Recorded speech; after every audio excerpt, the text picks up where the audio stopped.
Hi, my name is Nick, and welcome to today's video. My first video, actually.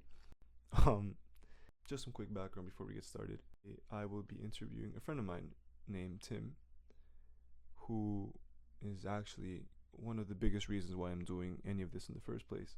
Whenever I see him or we have conversations, he always tells me some stories or some experiences in his life that or not only tend to be hilarious, but pretty insightful at times.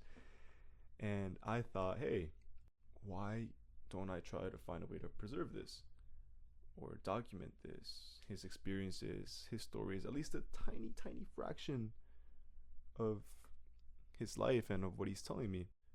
And so here we are. Tim will introduce himself and he'll talk about himself in the video. So I don't think there's really much to say. So that wasn't it, actually. I'm on our channel. If you follow me, you've definitely, well, hopefully, seen my drawings. Not only did I want to be able to document Tim's stories, but I also want to draw a portrait of him. So throughout the video, you will see me looking down at what sometimes looks like my hands or maybe my phone, but it's not. I'm drawing a portrait of him. And I do show it throughout the video too. So yeah, that was it. If you want to see more drawings, stick around. I've only uploaded shorts of them, but yeah, that's all. I just noticed that while editing. Okay, bye. Thank you so much for watching. I hope you get something out of this, and even if you don't, I hope this keeps you company for about the next hour or so. But yeah, thank you again. I hope you enjoy, and I'll see you later. Now, will I be able to look at this YouTube thing? Yeah, well, you got to tell me how to do it. I have a good idea. No worries, man. You don't have YouTube on your phone? I got to watch my language. Let's do it, brother. All right, if you could see your first name and your last name and just introduce yourself. My name is Tim Mazza. I'm 71 years old, originally from Chicago. I'm happy to do this for my friend Nick, and you know, it's going to be an interesting trip on YouTube. I've never done anything like this before, so I'm kind of looking forward. I've been looking forward to it all week. I also have never done anything like this either, so we're literally in the same boat. So. There we go. Yeah. There we go. We could sink or swim. You know what? Whatever happens, it's okay. Thank you. That's a gel pen. No, this one's new, so I just need to break it in a little bit. On the shoe, it always works.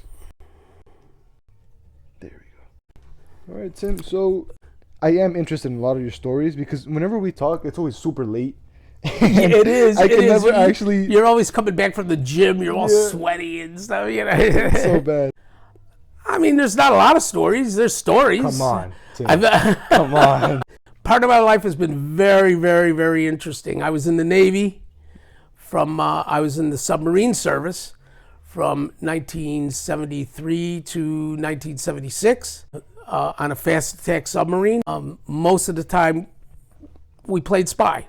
We were spies. We were up in the North Atlantic playing spies. And it's really cold up there, bro. It's really cold and kind of dangerous up there. The weather, the water, everything is, you know, and the Russians, of course. The Russians. You know, yeah, you got to kind of avoid them, you know. We didn't. We got pictures of them and all of that stuff. Difficult duty, but it was rewarding. You know, you knew you were doing it for a reason, and you felt like you did a good job and you did something for your country and all of that stuff. And then, you know, after you dock and you get all your stuff and you feel good about doing something for your country, you go out and drink, which is a sailor's favorite pastime, drinking, barring anything else. You were telling me the other day how much you drank. So it was a lot.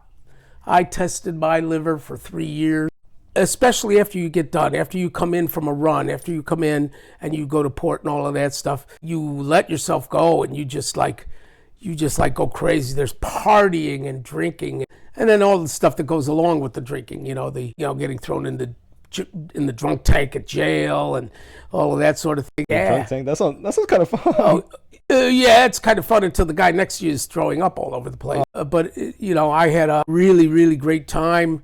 I went to a lot of different places. Of course, I went to the North Atlantic, to the Bahamas, the Virgin Islands. I spent some time in the United Kingdom and Scotland.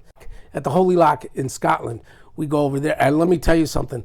Those Scottish people, they are the friendliest, nicest, best guys to have a party with. We had a really good time. The host ship was the HMS Conqueror, and that crew was so nice to us and took us out on the town, and we had an absolutely wonderful time with them. And Scotland was a good time. The food, they drink different over there. You know, when you order a beer, the beer is warm. Really? Well, their theory is this, okay, because Scotland it's pretty cold all the time. It's pretty chilly over there. And their theory is this: you come in from outside to have a drink and get warm. Why would you want cold beer or ice in your drink? Like if you order gin and tonic, it's just gin and tonic in a glass. There's no ice. I mean, now I'm sure it's very, very different now. You're talking about back in the 70s when I was there. So, you know, I'm sure now it's very, very different. But the people were, everywhere we docked, they were wonderful. We had a wonderful, wonderful time. You know, most of the ladies were very cordial. We had an excellent, excellent time with them. And it was great. Although, the one thing I got to say about when I was in, you know, the Navy in the summer would send us to the Bahamas. And in the winter, they would send us to the North Atlantic, you know. But it was good duty. It was very rewarding duty. And I'll tell you about, you're so close with the people on a submarine. There's only 100 people, 120 maybe at the most, something like that. You are very close with them. You become family to them. You become family. You know, you become shipmates. And shipmate is a word that's better than friend. It's like family. Really? When you call someone shipmate, they're like your family. I have 3 people from the submarine that I was on, my co-author, and... Your co-author was a shipmate? Yeah, he was a lieutenant on the submarine, Dean Macris. Tim is a writer, by the way. I'm going to get a shameless plug, shameless plug in a little bit. No, very well deserved. But he and the engineer on the submarine, I was so close to. I almost lived at his house. And I have been friends for over 50 years. Over 50 years. We were close friends for over 50 years. So longer than your wife. Longer than longer than my wife. Yep, longer. I was married 46 years. But I've been friends with these guys for over 50 years, and I would do anything for them. I mean anything. They're my brothers, you know. And the engineer, as a matter of fact, became an admiral. I don't know the rankings. Is that like admiral's top dog? Really? Yeah, the admiral's top dog. You answer only to, you know, the higher ups. He was head of the submarine force of the Pacific. He was in charge of the submarine force in the Pacific. For, you know, quite some time. He an amazing man. He gets things done, and he used to be called Admiral Al, the sailor's pal. Everybody loved this guy, Admiral Al. His name was Admiral Konechny, Al Konechny. And there wasn't a sailor in the service that didn't like him. He was he still is an amazing man, and I'm going to go see him in a couple of weeks. So that'll be.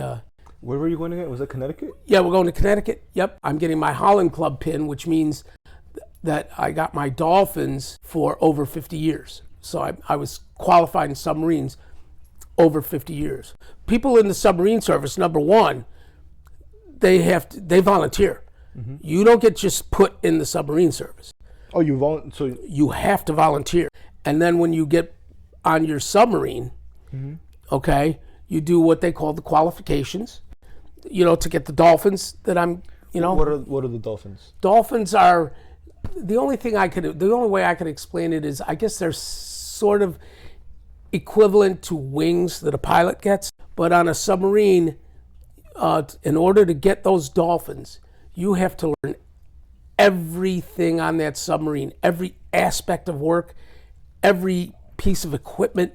You have to learn everything. You learn hydraulics, electric, radio, sonar. Everybody learns how to sit at the helm and drive the submarine, which was which was my job. That was my main job. I was helmsman. Well, I was the yeoman, which I took care of all the paperwork and all of that sort of thing. Great job on a submarine, man. Let me tell you something. Oh man. Why? Why? Well, you're in charge of everyone's pay. Oh, So if they owe you money, yeah. are you serious? If they owe you money, boom, you get it right away. You know, That's right? crazy. You're in charge of their pay. You're in charge of their leave, their vacation. You're in charge of all of that. And I mean, if I went on the books and I just wrote it off, you would have no vacation. You know. So, So people have to be nice to you. people have to be pretty nice to the yeoman. They're pretty nice to the yeoman. It was a great job, but I abused it a little bit because of the job. And then my secondary job, I was helmsman, so I drove the submarine. And which is at times not an easy job. Very, very difficult. You know, you have to stay a certain course and depth, and so many things affect it. Currents, the temperature, the water. Pressure. You know what's funny? What's up? One time we were in the North Atlantic. We were out in the North Atlantic playing spy. So we're sitting there, and I was on the helm, as a matter of fact. I was driving, and all of a sudden the temperature of the water changed. And so I'm driving the submarine. All of a sudden, bloop, I have a drop on my head. I feel a drop of water on my head. I'm like, oh, we're leaking. No, it was condensation. It rained in the submarine. It rained inside the submarine. Yeah, it rains. It was so weird. So not a lot. I mean, Yeah, but But it rained. it rains. It rained in the. Yeah, it put my cigar out. I was a little upset. But like I say, these the work you do is so important, and it's very difficult. And of course, don't get me wrong. I mean, yeah, are you proud to do it? Yeah, you're proud to do it. But there's times when it really gets you mad. It really gets you mad. You're on battle stations for, you're sitting there on battle stations for hours and hours and hours, and you don't get to go to the bathroom. You don't get, Oh, you know what they do? I was gonna ask, what is the bathroom like in a submarine? Well, number one, there's no porcelain. Everything is stainless steel, because you have to understand, if you submerge, you have thousands of pounds of pressure on you, and it'll just take a porcelain toilet and crack it, break it. Oh, even if it's inside the submarine? Oh yeah.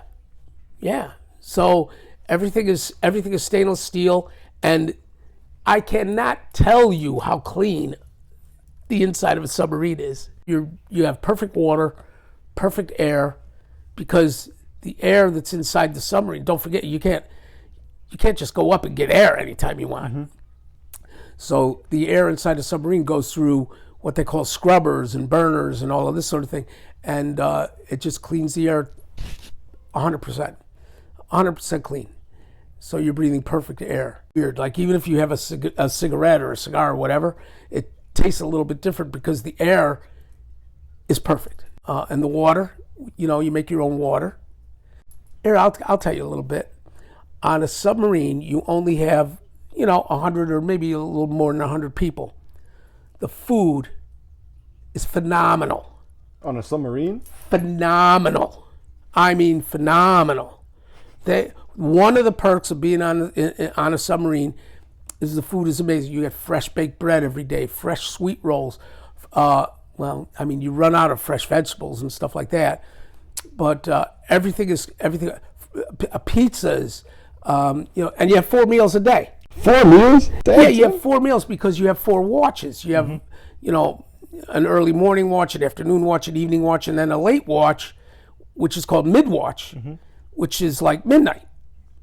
So after you're off of your watch at midnight, you have what they call mid-rats, which is the 4th meal. And mid-rats is usually something fairly simple, like pizza or, little pickings, little stuff to pick on and all of that sort of thing. But you have, you have 4 meals, and they make you, they'll make you nice sandwiches, or they'll give you the stuff to make a nice sandwich with.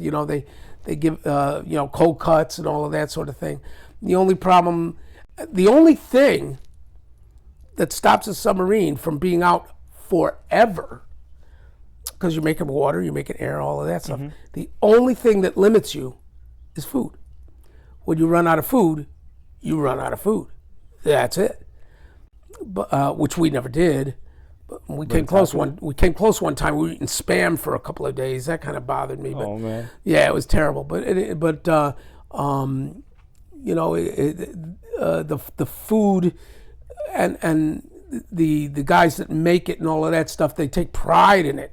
They take real pride in their food, and the food is excellent. I love those guys. I love those guys. You know, and so that's one of the perks on a submarine. The food is very, very good. You get steak and eggs every Sunday morning. It's a morale booster. No, for sure. Like, It's a big morale booster. looking forward to a meal and knowing that it's gonna be well prepared. And I get it. Yeah. Yeah, you get off of a watch. Your watch could be anywhere from, you know, 3 hours to 6 hours or 8 hours. You know, so you're on your watch. You know, like you're driving the submarine or, you know, working in the control room for 6 hours, and it's a long time. And then when you get off and you have a nice meal, It's rewarding. yeah, it is very, very rewarding. It's very rewarding, and everybody helps you, no matter what you're doing. You know, I could be doing something, and I ask you, hey, Nick, can you help me with this? There's never even a question. Sure, I can. Boom, that's it. Yes, I can. And it gets done. Yes, I can. You know, nobody ever turns you down for any help or any of that. And when you're doing your qualifications, which takes quite a long time, several months, when you're doing your qualification, because I didn't know anything about electricity or hydraulics or nuclear propulsion. Mm-hmm. How much do you know about nuclear propulsion? It's propulsion. Yeah. I don't know. So I know it, but you know, so when you're doing that, when you're doing the studies on that, when you're going through all of that, everybody will help you. Everybody will help you. And once you know all of it, they sign off on it and say that Tim Mazza knows safety and propulsion and hydraulics and diesel engine and all of that sort of thing. And they sign off on it, and that's when you get your dolphins. And it's a very, very, very proud moment. It's a very proud moment. And so what happens is the captain calls everybody down to the, unless you're on watch, but he calls everybody down to the cruise mess, and they all stand around, and the captain gives you your dolphins. He pins the dolphins on your chest, which is really, really nice. Yeah, take it. No worries. Chris, I'm in an interview. I'll call you back. Okay. So anyway, it's really nice. So you get your dolphins. He pins it on your shirt, and then the rest of the day, the crew does what they call tacking it on. So they come up to you and they go, boom. Ah, no. And there's pins on the back. Oh man. And you just like, oh god. Some of the guys hit it pretty easy. Some of the guys they whack it, and oh my god, it's but it's all done in brotherhood. It's, for sure. Yeah, it's not done in malice or hatred or anything. It's all done in brotherhood. They all get it done. Oh, and then guess what you get to do? When you get into port, you get to do what's called drinking your dolphins. Now, this is one of these stories, Chris, that So what happens is you go to a bar. Okay. And you get a large pitcher. Mm-hmm. Okay? And in that pitcher, you take some scotch, you throw some scotch in there. You throw some bourbon in there. You throw some anisette. You throw some beer. You throw this, you throw that, until that pitcher it's filled with every different kind of alcohol you could think of. And they fill it up, and they take your dolphins, and they drop them into the pitcher. And you have to drink that whole thing. You have to drink that whole thing. Hold on, it was like, what'd you say, scotch, whiskey? Anything. Oh my god. Anything. So bad. Oh, it's horrible. So you have to drink the whole thing and catch your dolphins in your teeth, and then that's the end of your qualification. As a matter of fact, they stopped it. They outlawed it now. They don't let you do it anymore because I think they had somebody that died on the West Coast from alcohol poisoning. Yeah, you're mixing them. Oh, it's Jesus. Oh, Nick, Jesus Christ. I can't tell you how sick I was. The following day, oh my God, thought I was gonna die. Oh no, bro. Oh, Nick, it was terrible. It was terrible, but you do it. You do it. Yeah, for sure. Everybody did it. so you got to do it, you know, and you know, it's like you know, I mean, I've heard guys that have taken to dip their socks in it before they give it to you. Oh yeah, they do all kinds of stupid stuff. They won't do anything like spit in it or whatever, but they'll do some really crazy stuff to it, and you got to drink that. And that was that was one of my highlights. Thought I was gonna die. Getting absolutely shit-faced. Yeah, it was absolutely terrible. Couldn't walk.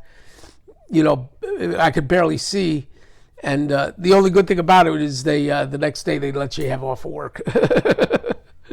You know, but you know, you do things like that. You know, the work is very hard. So you have to. So on a submarine, you do anything to entertain yourself. There's a lot of card playing. There's a lot of poker, which I love. I love playing poker. I've never played poker in my life. I love playing poker. There's a lot of poker. People play board games, cribbage. They'll sit and read and all of that stuff. And we have movies. You get to see a movie every night.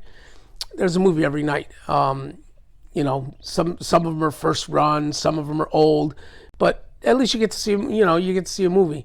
But you do anything to entertain yourself. We had, sometimes when you're going to go out, they send other people on the submarine. Mm-hmm. These are guys that are with the government. They speak Russian. You know, these are like CIA guys and all of that stuff. We used to call them spooks. Spooks? We used to call them spooks. I've heard of it before. Yeah, we used to call them spooks. And, you know, they were nice guys and all of that sort of thing, but, you know, they'd be shut in a room and listening to things. That's terrifying. All of that sort of thing. And but one time I remember one of them went out on the beach. We were on the pier, and we weren't allowed to. Nobody was allowed to go on or off the ship. Yeah. But the spooks, they're not under your jurisdiction. You know, they can do whatever they want. One of them came back with the crabs, and let me tell you something. A crab or the crabs? The crabs. What's that? Body lice. They look like crabs. They itch, pinch. Really? Oh, they're terrible. Yeah, they're terrible. You got to look that up. But you know, and they'll go anywhere where it's hair and warm, right? So you're scared out of your mind that you're going to catch crabs because it's terrible. It's terrible. The pain and the itching and all that stuff. It's terrible. Oh, it hurts too. Yeah, it hurts. And I, you know, thankfully I didn't get it. But what I did one time, we got one of the crabs, and I laminated it. And I sold tickets, to get the laminated crab. I sold tickets, and I made almost $100 for the recreation committee selling tickets of a laminated crab. How big are they? You sold the laminated fucking crab? Yeah, it's like they're tiny. They're really, really tiny, the size of an ant. And I sold tickets for the. You know, we named them. I forget what we named them, but I sold tickets for it and made money for the recreation committee. You know, so you'll do anything to entertain yourself. That's like the equivalent of laminating a tick. It is. Same thing. It's just like laminating a tick. And it's you do so much. You'll do anything to entertain yourself on a submarine. You know, when it's quiet and you have time off. Mm-hmm. Mostly you don't have time off. Mostly you're working or on watch. But when you do have some time off, it's, you know, these guys, you know, you're playing cards, you're doing stuff with other guys. It's great. It's great. No, but I have to say, you know, it's a very difficult and a very rewarding job. You know, when you do a good job, you know, and, you know, they give you a medal, you know, oh, you know, you guys did great, here's a medal, you know. And I'm like, you know, the hell with the medal. Let me out early. I don't, you know. So I didn't stay in because I wanted to go back to Chicago. That's the reason I didn't stay in. Yeah, how long were you in the submarine? 3 years. 3 years? 3 years. 3 years. Yep, 3 years, and you know, and there were, you know, there's times when you're in extreme danger, you know, and you were telling me a story the other day about. Almost getting killed? Yeah. Definitely, you should probably tell that. That's a really interesting story. Yeah, we were up in the North Atlantic. Okay. Playing spy. Well, we were playing spy, but we were catching a satellite. When the satellites in the sky will give, if you go up and you put an antenna up, and it gives you all kinds of information like where you are, what's going on, this and that. And the captain likes to get those satellites whenever he can, if he can do it. Well, we were up there one time, and the weather was just. I was up there, as a matter of fact, with the admiral. I was up with the admiral. We were topside. There was just the two of us, and the weather was the worst thing I've ever seen in my life. Scary as hell. Waves that are over 30 feet tall, 40 feet tall, going completely over the submarine, and it just beats you. I mean, it just beats you up. It just, when the wave comes down, finally, it just you feel it. Feel it. Oh, you're bruised from your head to your toe. You're just beat up. It's like a gorilla throwing you all over the place. That's exactly what it's like. And we had one wave that was so bad that it broke the windshield. Now, the windshield on the submarine is about an inch thick, and it's plexiglass. And, it's even hard to break with a hammer. But this one wave hit it and just exploded it in front of us, and the two of us got hit. And we almost bit the big one that day, man. It was very scary. The engineer was pretty much knocked out.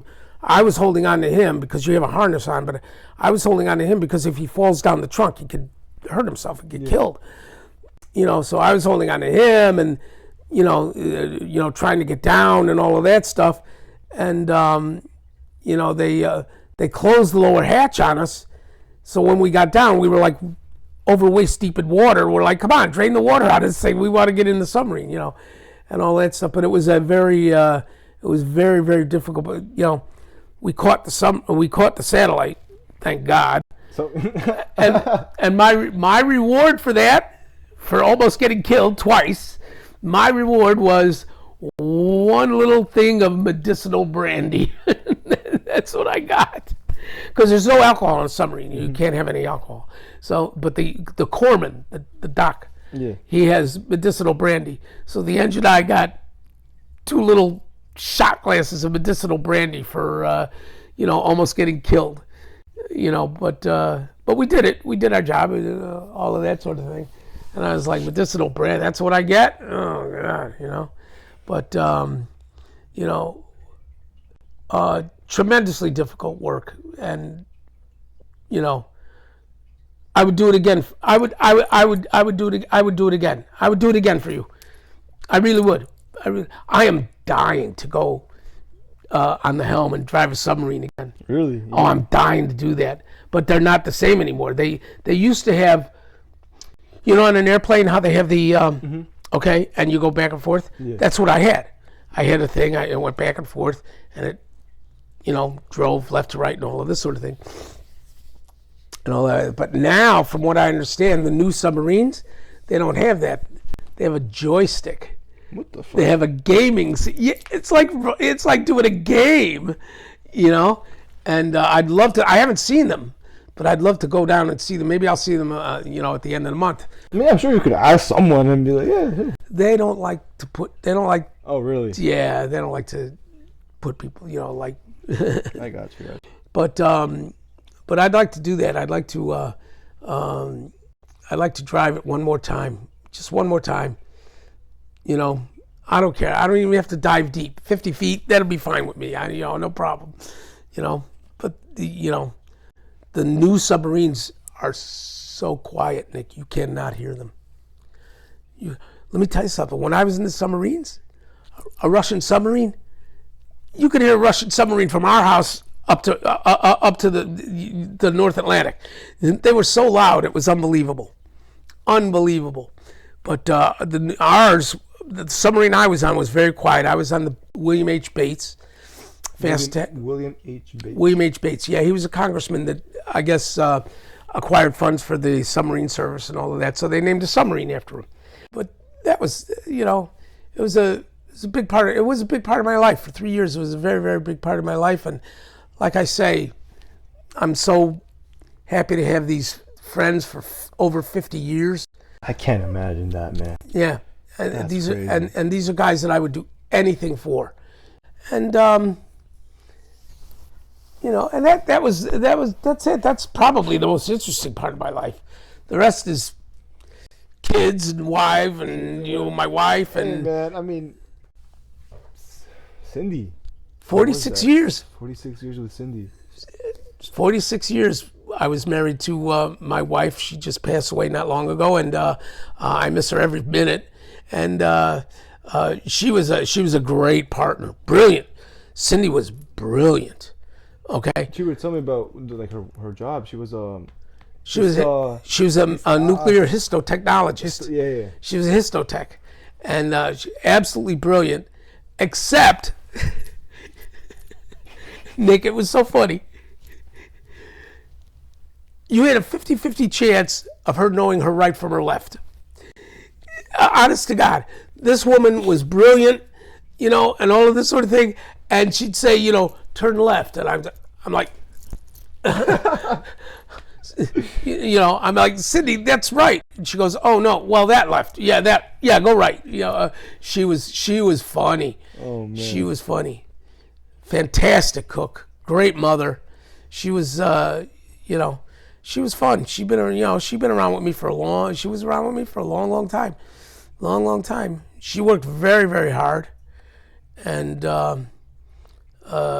we had help. We had my mother-in-law with me. I don't know if do you remember when my mother-in-law was? no. I don't know. You may not. But my mother-in-law lived with me. She was a trip through Wonderland. An absolute trip. You want me to tell you one quick funny story about my mother-in-law? Go ahead, man. Let me tell you something. My mother-in-law, we were helping her pay her rent and all of that and blah, blah, blah. So when we bought the house, we says, well, we'll move her in with us. Mm-hmm. She could help with the kids and all of that, and then we're not paying, all this money. So she moved in, which is another hellish story. But in any case, what the move-in was bad too? Oh, the move-in was terrible. Oh man. But in any case, my mother-in-law, I came home one day. Now this is my house. Mm-hmm. I came home one day. I walked over to the dining room table because that's where Cindy would put the mail. So I'd look at the mail, and I took my loafers and I took them off and I put them right at the chair by the dining room table.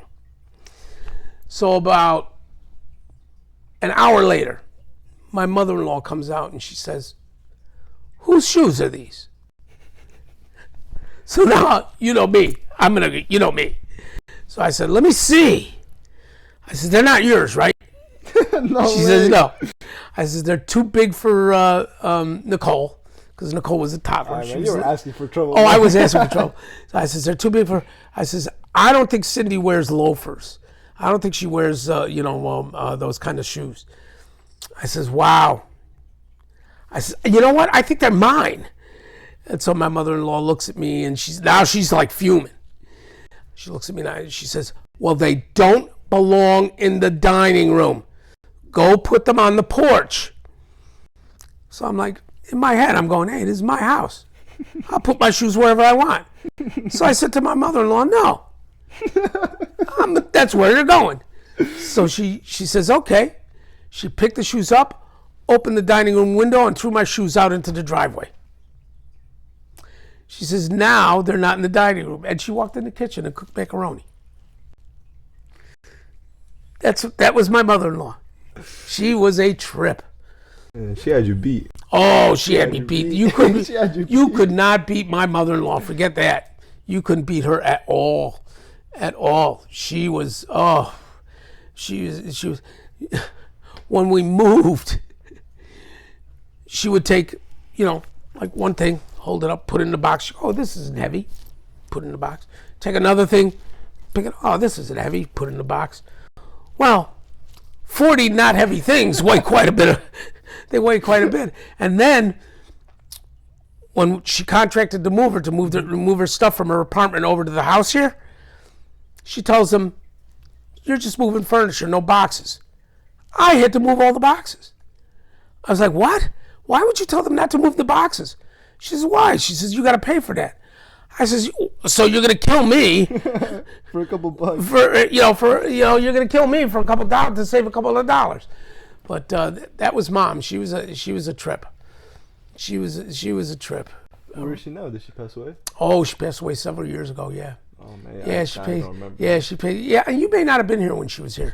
I was also very shy until like not too long ago, so I would probably just say hi. Like, Yeah, possibly.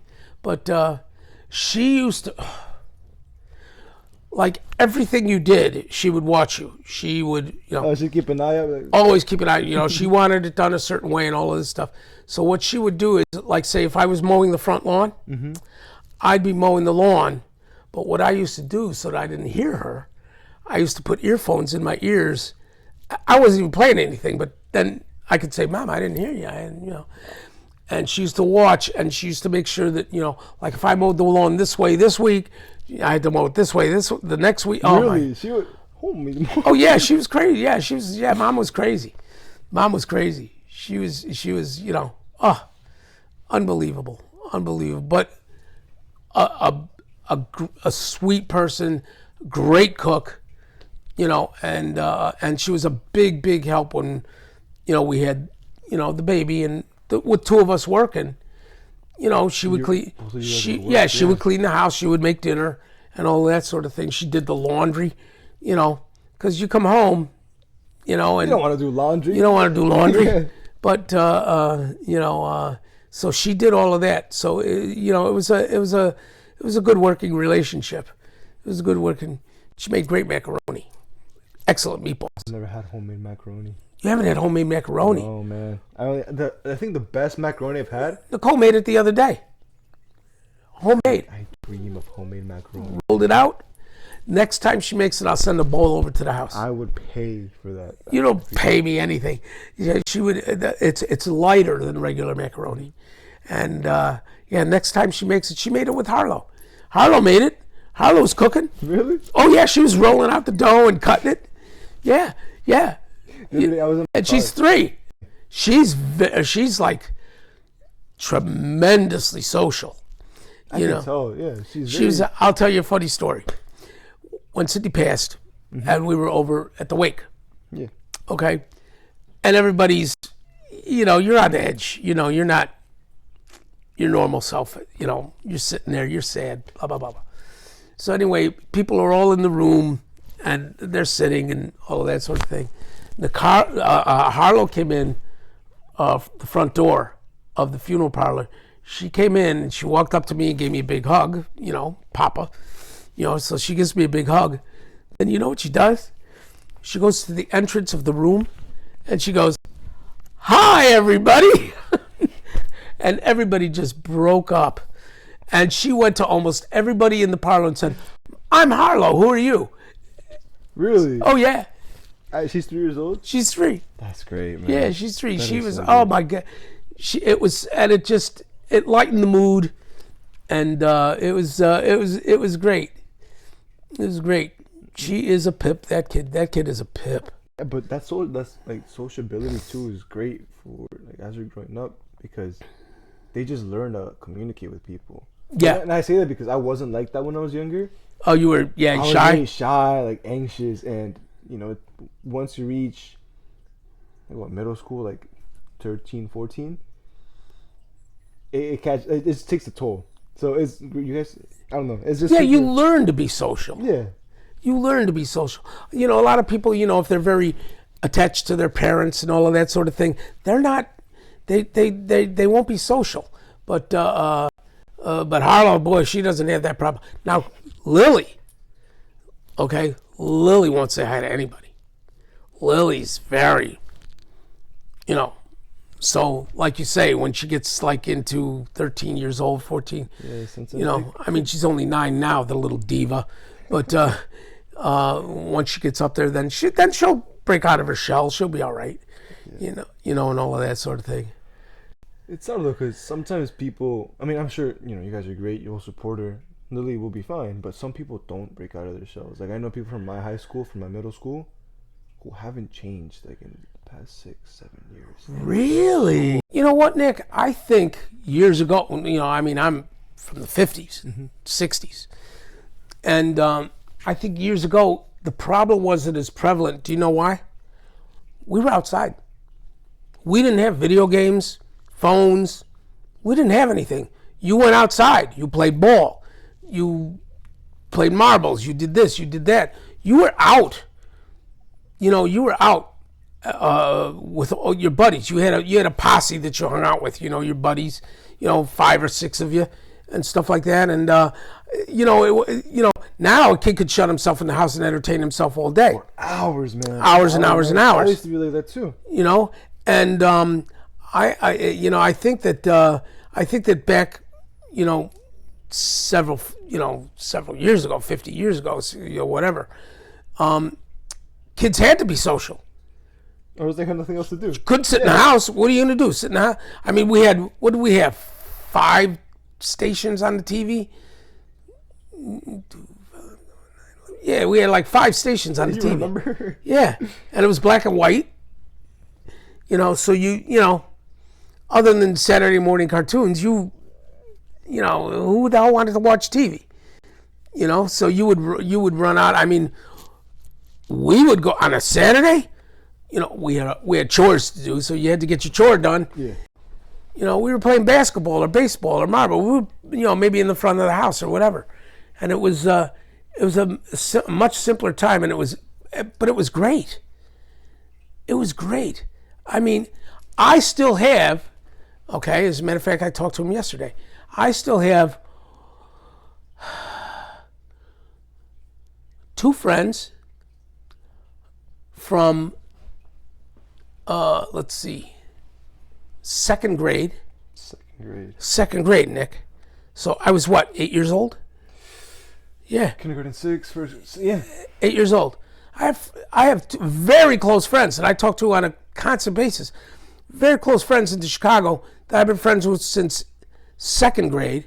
And then I have another friend that I've been friends with since freshman year of high school, just close as can be, and all of that sort of thing. And, it's like, I mean, how many people have that anymore?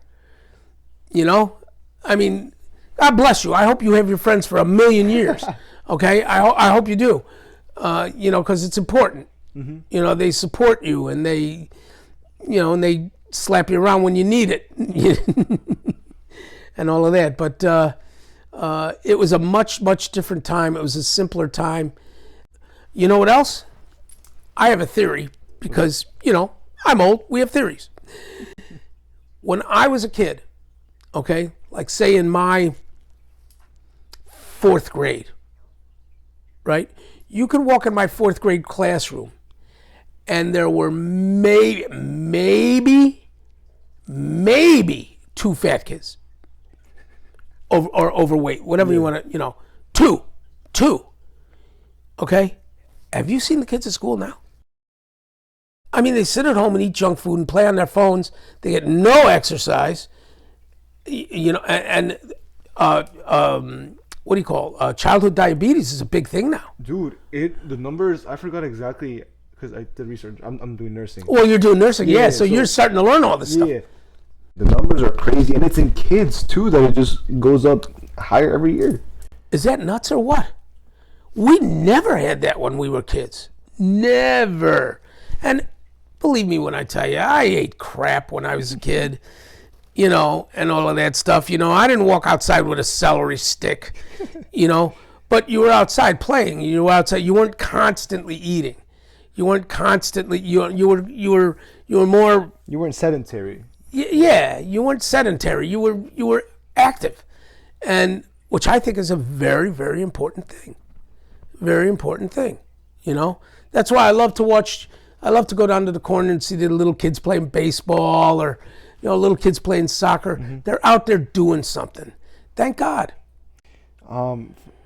Biking saved my life, man. Biking, yeah. I will say it to anyone. I remember you biking, yeah. Biking saved my life. I used to come home from school at 3:30, 4, eat 4:30, maybe do some homework then, 5, from 5 to 10.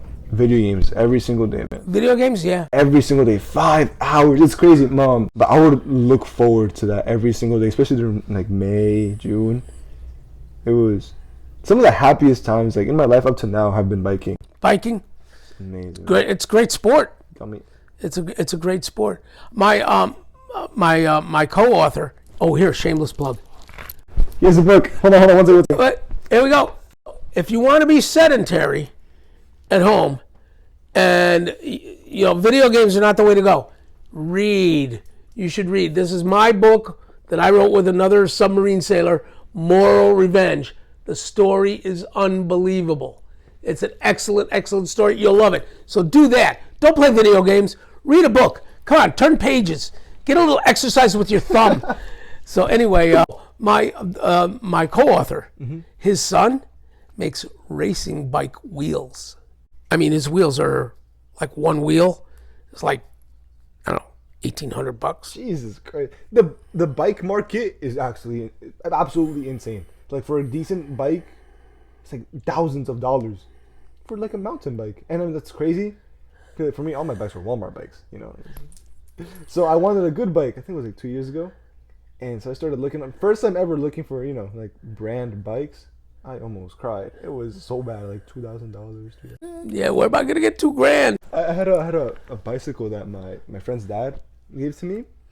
The back tire, like the frame was loopy. The front brakes, I don't think they worked very well. The gears wouldn't shift, and if I pressed too hard, if I was going to pedal, I was really pedaling, the chain would just like fly off. Yeah. So, but man, I love that bike. They got me through so much. Yeah, but well, we all had bikes when we were kids. And we used to make from pieces. We used to take the body of this one and that, and then we'd get you probably don't even know what they are, but we used to get what's called a banana seat. It was a long seat with a sissy, like a sissy bar that stuck out. It was, and you were cool if you had a banana seat. Really? Oh yeah, like two people could ride on it, comfortably, no problem. But yeah, banana seat, that was big. You had a banana seat, and all of that sort of thing. But all of our bikes had, one gear forward. That was it. Forward. They didn't have, we didn't have all of that stuff. I remember when I was almost getting ready to go to high school, my cousin got a bike with 2 gears on it. And that was like crazy? And we were like, whoa, that's crazy.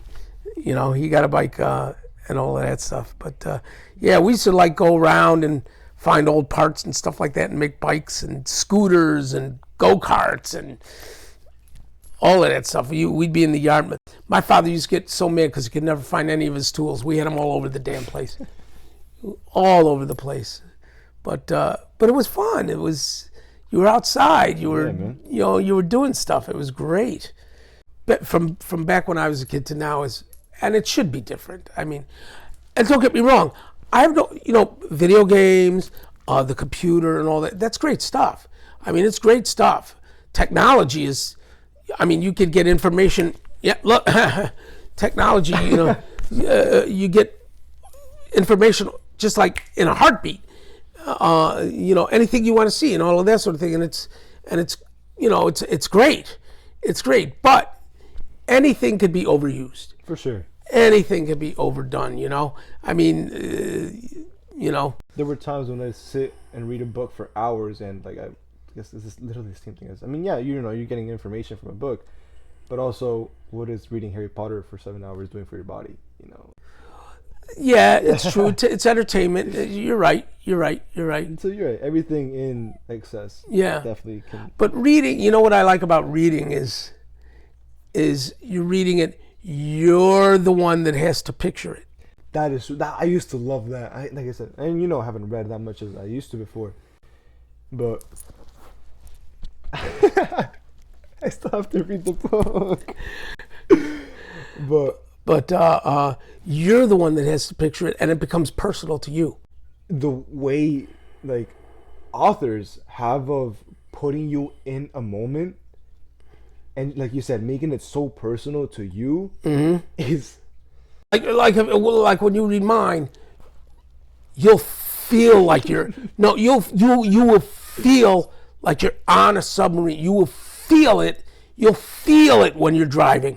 Do you have a quote from this book that you really like, or like, for example, let's say like a life quote that you put into this book that you? Wow, I haven't thought of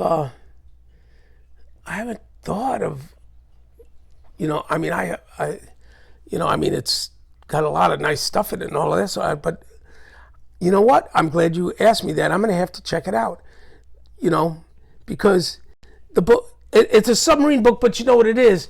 It's more about family. Mm-hmm. It's about family. It's about loyalty and revenge, and all of that sort of thing, But, I mean, they steal a submarine. That's kind of difficult to do, But you could do it. No spoilers, man. No spoilers. No spoilers. I'm sure. You could do it, Nick. You could do it. But no, you know what? I'm gonna have to go into this and find. Yeah, because I'm sure there's at least something there from your life that you've like put down on paper. You know what I'm saying? Yeah. Like when I read Dune, by I think it's Frank Herbert, his name. One of my favorite quotes ever is, I mean, I don't know it by heart because it's kind of that's like a sentence or two, but there's no worse moment in your life than when you realize your father is a man made of flesh and blood. That quote, I remember, and I was going through certain things when I first read that book, and that quote hit me like a truck. Sure. Because when you're a little kid, your father's Superman. He's Superman. He can do anything. No, he can't, because I saw him trying to jump stuff out of the branch out of the. When you're a kid, like your that was hilarious. You and your father tried to get that branch. Oh my God, I was cracking up. I was cracking up. No. That was a half a cigar of fun, man. That was not me, bro. No, but yeah, when you're younger, your dad is everything. He can do anything, and seeing like that when that veil lifts. It was so painful. Yeah. And it was honestly one of the worst feelings I've ever felt. And then to like not even a day later read that quote, I'm pretty sure I cried. I have to close the book for a second. Could be. But yeah. But then you get to the point where you and your father are getting at the same level. Mm-hmm. almost at the same level. Okay? So and that's just wonderful. That's wonderful. To have a bond at the same level with your father that's a great thing. That's a great thing. When your father looks at you and sees himself in you and sees your adulthood, he's done. I've done all I can, and he's done. When he sees that, that's an amazing day. That's an absolute amazing day. I mean, Nicole and Christina, they're grown up and they're adults and kids of their own and all that stuff. And it just makes me feel proud. Just that, they did that. They did it. And their kids are good. They're not bad kids or anything. And I'm really happy about that. It's a whole different game. As life goes on, you're in different stages and you go in different, it's a different game after a while, and but you enjoy it. Like my grandchildren come over, I'm like a little kid. I love it. Oh yeah, let's play dolls. Of course I have to play dolls. You have a brother, you're lucky. I have to play dolls. I have a sister too. Well, you have a sister too. That's true. Those two kids keep me going. They really keep me going. Your brother and sister, they might be bothersome and all that, but you get a chuckle out of them every once in a while. It's a big thing. When I was younger, I had a lot of problems. Not problems, but do you have any younger siblings, or are you the youngest one? No, I'm the middle. Are you the middle child? I'm right in the middle. I have an older brother. I have a twin brother. You have a twin brother too? I have a twin brother. Yes, I do. I have a twin brother. Then I have a sister, and then I have a younger brother.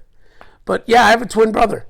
It was great having a twin brother. I mean, we hung together all the time. We were the same, all of that. And there was only one time when it was bad having a twin brother. Okay, when it was when I was in the services during Vietnam. Mm-hmm. Okay. And the draft was on. And when I got drafted, you got to remember, same birthday, my twin brother and I both got drafted at the same time. And when those 2 letters came to the house, I watched my mother cry for 2 days. All she did was cry. 2 sons gone. That was it. And she was sure we were going to be killed. Oh my God. When I volunteered for submarines, oh my God, she was right. She was ready to kill me. She was ready to kill me. The waterworks came on. She was crying, and oh my God, and all of that. But that was very, very difficult. Because we went to boot camp together, but it was really difficult on my mother. To have 2 of her kids get sucked away by the by the armed services. It was hard for her, and it made me sad. It made me sad, But you want me to tell you how I got in the Navy? I was gonna ask you, yeah, why'd you volunteer for the for the submarine? Okay, number 1, Vietnam was on.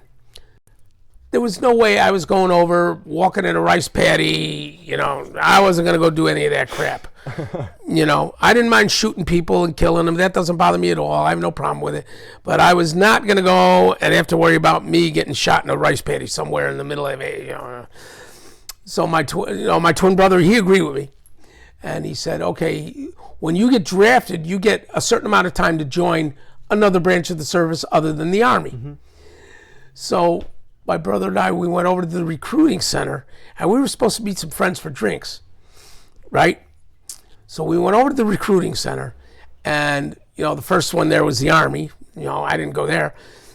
The next one was the Marines, and I'm like, no, they're a little too gung-ho for me. I don't need this crap, The next one was the Air Force, and there were only a few guys in the room for the Air Force volunteering, okay? And I said to my twin brother, I says, we're going to be late, right? We went to the next one. It was the Navy, and there was only one guy in there. And I said, this is us. So I joined the Navy. The only reason I joined the Navy was so I could go drinking. Are you serious? That was it. You like drinking that much, man? I was a kid. I was stupid. I got you. How old were you? When I went in, I was 19. Wow. I think I was 19.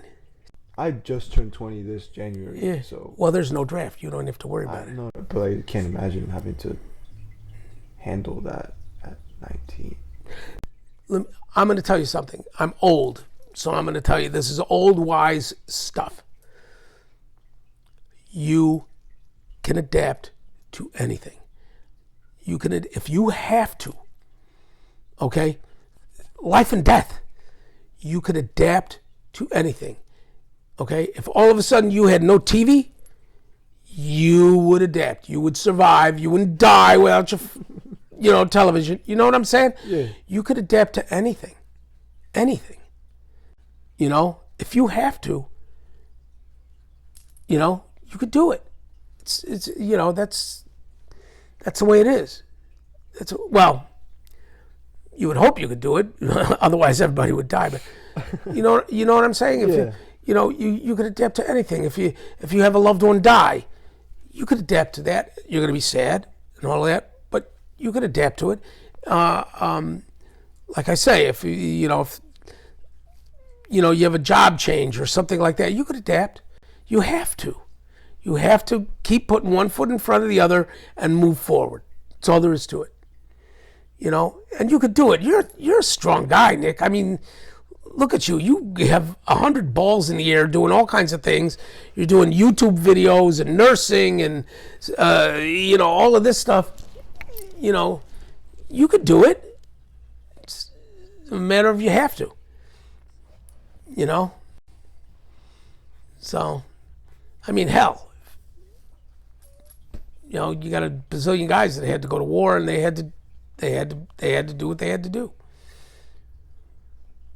Now here's where I get to have a lot of people get mad at me. I think myself, like Israel, I think everybody should do a certain amount of time in the service. It's good for you. It teaches you discipline. It teaches you hard work. It teaches you a lot of things. There's a lot of benefit. Is it fun? No, but there's benefit to it, and I don't see a problem with, everybody do 2 years, do a year. You know what I'm saying? Yeah. Now, I'm gonna have a lot of people get mad at me about that because they're gonna say, "Well, you can't force people to do what they don't want to do," but they did before. They could do it again. I mean, there's countries that still do it, right? You have to like have Yeah, Israel, military service. Israel, men and women. I know Korea has I don't know if it's for men and women, but I know they definitely have a forced like. Oh, it's men and women. Korea, yeah. Well, North Korea, North Korea. I mean, I meant South Korea. My fault. The North Korea is they're kind of a little, but I think it's good for discipline and to, learn things. I don't think it's very controversial. I would agree. I mean, I'm not in the military, obviously, but some type of physical exertion will teach you that. Maybe not to the level of military service, but like the gym or sports. You know what else, Nick? Don't forget, the military, okay? You get a job. You learn a trade. You could learn a trade if you want. If you want to be a mechanic, an electronics guy, anything you want to do, you could learn. Okay, so you could do all of that. So the video stopped. I think I pressed something when adjusting the phone camera. I'm so sorry. But yeah, after that, Tim and I spoke for about another 30 or 40 minutes. Tim, if you're watching this, thank you so much for being the first person in one of my videos. To anybody else watching this, thank you so much for watching. I really appreciate it. I forgot to add the picture of the drawing, so here it is really quickly. If you like these types of videos, I am planning to do more with different people in the near future.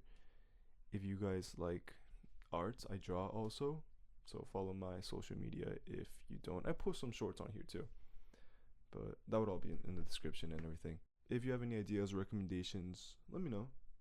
I would really appreciate that too. But yeah, I think that's it. Once again, thank you guys so much. I hope you guys enjoyed. Hope you stick around. And I'll see you guys next time.